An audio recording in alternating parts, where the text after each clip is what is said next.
काहे बता जाना था। हाँ।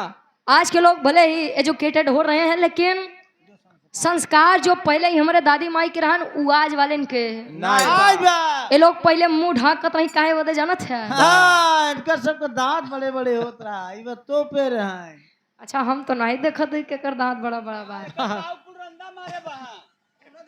पहले के दुल्ही मांग भर के सिंदूर लगावे ऐसे कि हमारे दुल्हा के आयु लंबी होके सुहागन बन करके मैं अपने ससुराल आई हूँ, और सुहागन यानी अपने पति के कंधे पर लद के सवार होके इस दुनिया से विदा हो जाऊं। आज के दुल्ही तनी सा टिकली है, कहे बदे जाना था। ये जल्दी मरा दूसरे जाई। अच्छा तोहर वाली कितना लगा? इनका जीसीबी से लगा हुआ था। तब तो 150 प्लस। और ये बड़े भैया सरदार भैया की आप पूछे माता जी 100 रुपये माई के गोड़ छू के पहली बार आशीर्वाद के चाह रही। संस्कार था। कवि जी कहते हैं कैसे,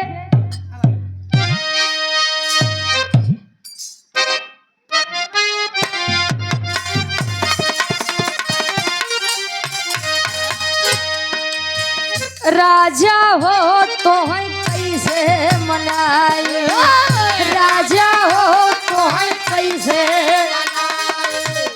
राजा हो तो है कैसे मनाए। अरे रतिया में हमरे ना लागयऊ घाई, दुल्हा हो का हो हाँ हो काहे आत्मा रूपी दुल्हन यहाँ केतनो दाढ़ी मोछा रखाए ले बा हुआ खातिर सबको दुल्हने दुल्ही सबका पिया ये कवन पिया 80 वाली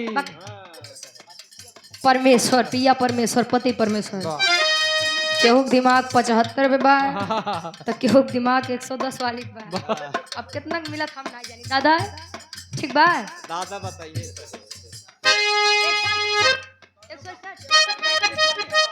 अच्छा 120। अच्छा तब है तोहार मोदी नाम बा।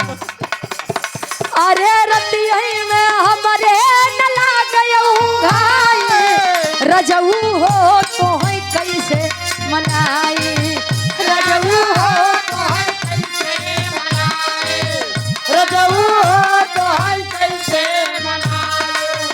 रतिया में हमरे न लागयऊ घाई, रतिया में हमरे न लागयऊ घाई, राजा हो तो है कैसे मनाई, दुल्हा हो तो है कैसे मनाई। दुल्हिया कहे बीता बल पनवा तैयार गए जवानी, बीता बल पनवा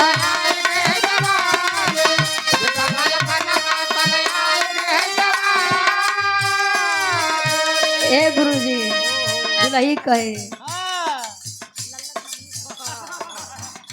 अरे रही रही के रही रही के हलले हलले हलले, अरे रही रही के सजिया पे आवे अंगड़ाई, रही रही के सजिया पे आवे अंगड़ाई, राजा हो तो है कैसे मनाई, राजा हो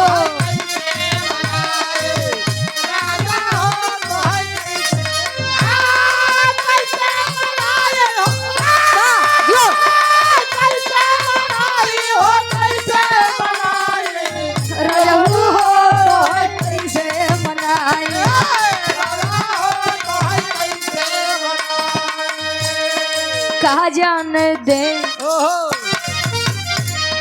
कहा जान दे शहर वाली कजरा, कहा जान दे शहर वाले कजरा, कहा जान दे शहर वाले कजरा, कहा जान दे।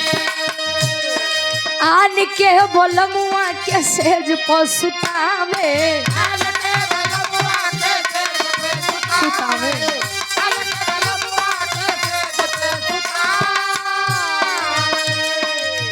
आन के बोलो मतलब बच्चा जब छोटा होता है तो माँ उसकी बड़ी सेवा करती है। मान लो जैसे भैया तू तोहार माई बड़ी तोहार सेवा करत हुई है। वाह अच्छा तू बड़ा हो बा, सयान हो बा, वाह तो बढ़िया से सुंदर लड़की देख के तोहार शादी कर दी है। वाह वो लड़की खातिर तू तो ओकर दुल्हा बन जाबा, वाह लेकिन अपने माई खातिर वाह अपन लड़के रहबा। आन के बलम मतलब अपन लड़किया खोई गया। उल्टा हो गया। कब गुरुजी काहे? अरे मने मन लड्डू फूट गयो तुम्हें का पता पागल। आजकल के लड़का जितना जानकार है उस सगियान थोड़ी जानकार है। आजकल लोग अपने बच्चों का बचपना नहीं देख पाते, तभी बच्चा सयान हो जाता है, जवान हो जाता है। वाह वो लोग मोबाइल देखा थी, जाना थी कहाँ कहाँ मिला थे। छोड़ा वो बात के बाद पर्दे में आवा। अरे जिया सूरदास आन के बोलमुआ के सेज पसुतावे नहीं हो।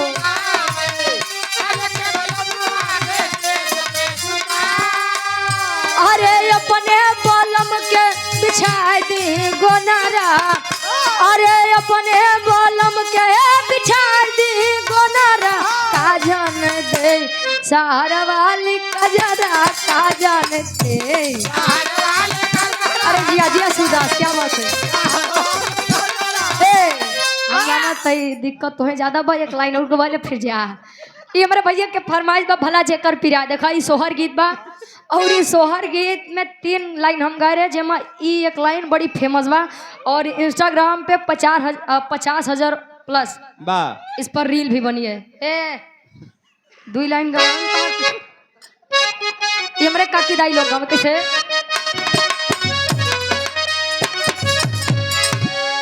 अरे भला जे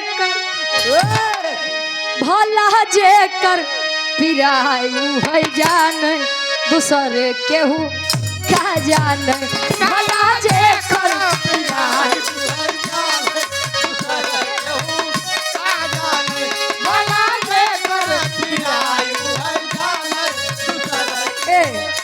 सूरदास ला ला ला सूरदास ले ले पैसा ले।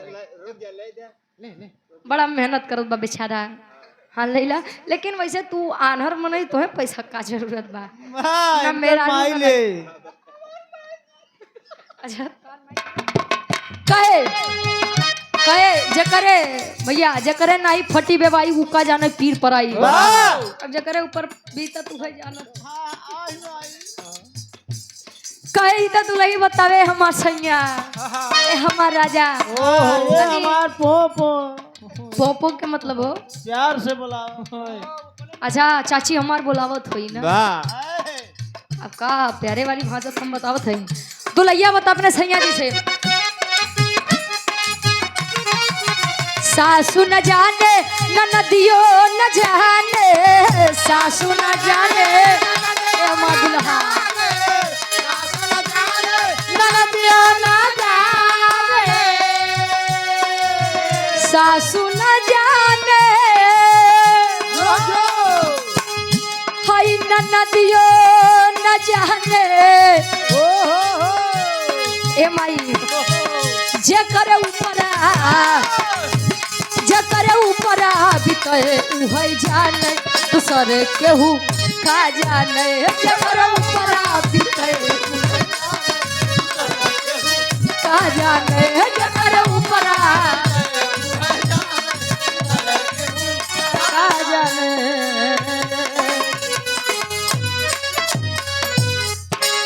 जा सूरदास